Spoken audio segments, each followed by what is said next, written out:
JD, 10 minutes. Okay. All right. Thank you so much.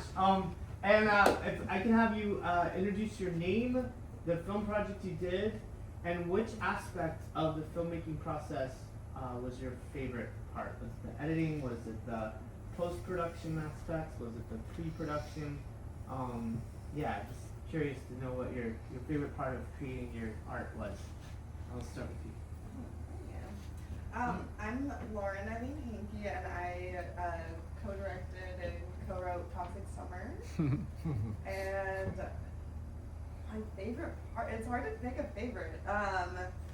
Because I guess like on the one hand, like my favorite is like just like coming up with something from your imagination and like doing that part of it. But I think really it's like that, and then seeing what all the rest of the creative team brings to it to like enhance it and make it something that's like beyond what you imagined.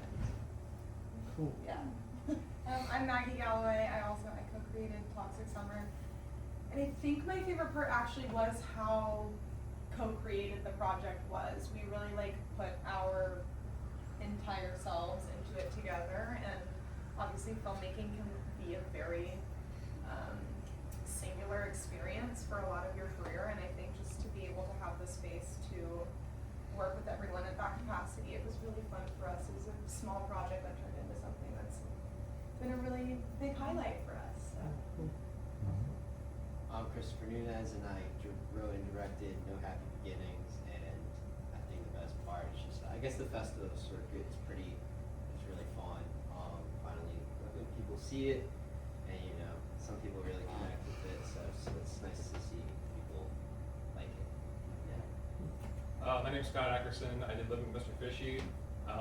I agree with what you guys said, definitely. I think my favorite part, honestly, is just before we even shot anything, just getting the cast and getting the crew together and bringing other people on board and realizing that like other people are willing to like make it happen. And it's not just me that's just like sitting in a corner like making a fish movie. Like other people like want to see it happen, and I mean, it's like the calm before the storm of everything happening. I think is like exciting to me.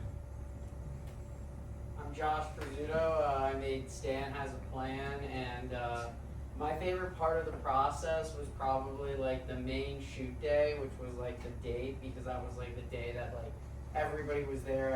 I had all three actors. I had the mom and the kid, and we were like fighting a rainstorm it was gonna like rain down on us for 1 hour. So we were like trying to like shoot everything we could before the storm, and then like a little bit after, because it was one of those Florida showers, and like the rain came and the kid kept on wanting to run in the rain. I was like, you can't run in the rain because then you're gonna be wet and everyone's gonna be like, why is there a wet kid in this film? But I also, another thing I love is just watching everybody react to different crowds have laughed at different parts, or just seeing a different reaction from different folk is awesome.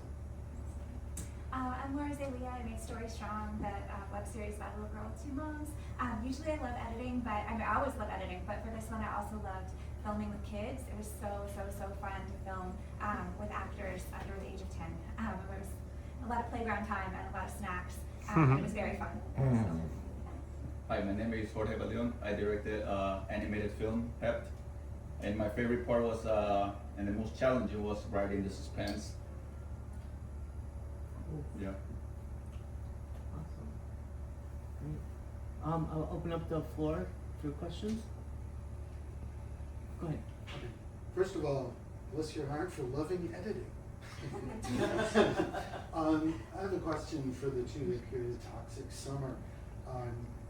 First thing comes to mind, trauma films like The Toxic Avenger, Class Nuke and High, and similar films to that, where nudity and gore is such an important part of it.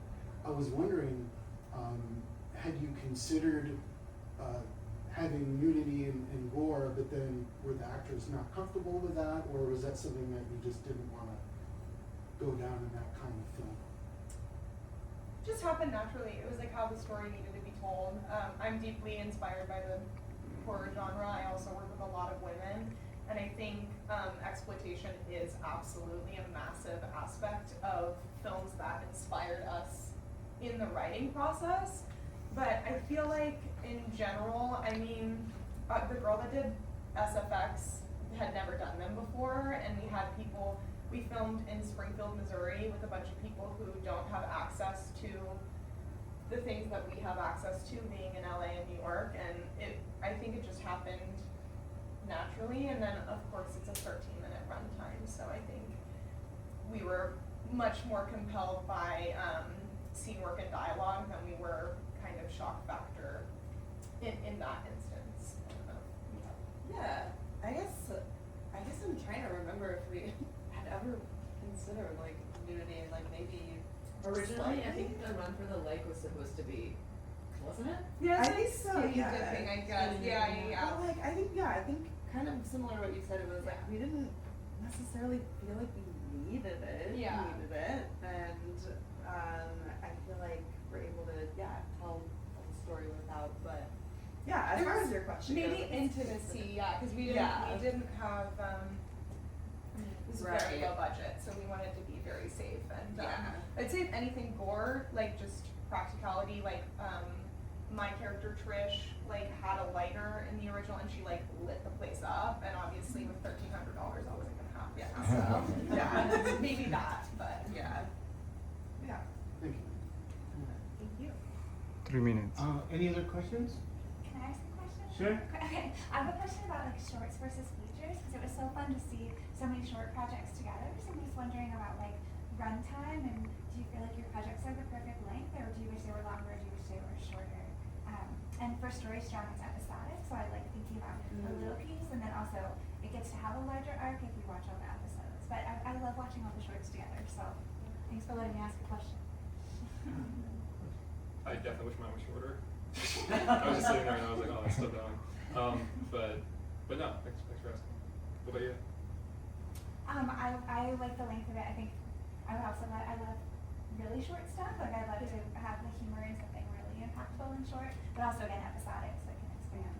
We created ours based off of a specific competition as well. It was kind of like I said, we were located here in LA, and I lived in LA for a long time and just felt like nothing ever actually happened. So we were like, we'll do a really quick festival that like has a couple of pinpoints that you have to get it done. It also had to be under 12 minutes, so we had a shortened credit sequence.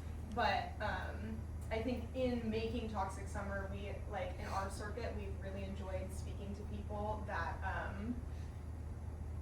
wanted it to be longer, which I think like I've never made a short film that people have been like, wow, I wish this was longer. So I think that's like really awesome, and maybe my favorite part of this short circuit for us is like, okay, we made something that people like would like to spend more time with, so that's maybe something for us to think about too.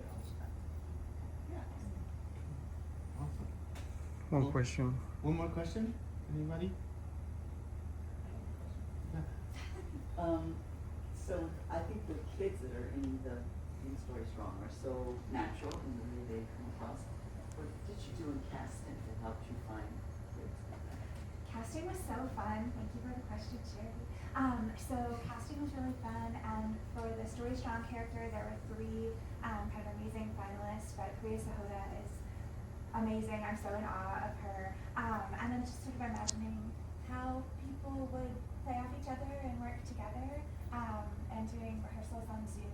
What do you call it? Callbacks on Zoom to kind of see people's energy. But also during filming, again, having the playground and having the snacks. Episode 5, spoiler, we had a unicorn. So just really like fun stuff to get people, to enjoy the process too. That's not about casting per se, but just about the energy of kids and getting people together and getting the right vibe for the project. How'd you cast the unicorn? Actually, that's a great question. It's the unicorn came from Fletcher Street Urban Riding Club, an actual horse, but with a unicorn horn by an artist on Etsy. Yeah, no, I'm serious. They're really sweet. Yeah, it's actually a Pegasus unicorn. It's wings. Oh my God. Yeah. Episode 5, you all. Episode 5. Story That's Strong is on awesome. YouTube. We're on YouTube. So, yeah. That's cool. Well, that's great. A round of applause for everybody.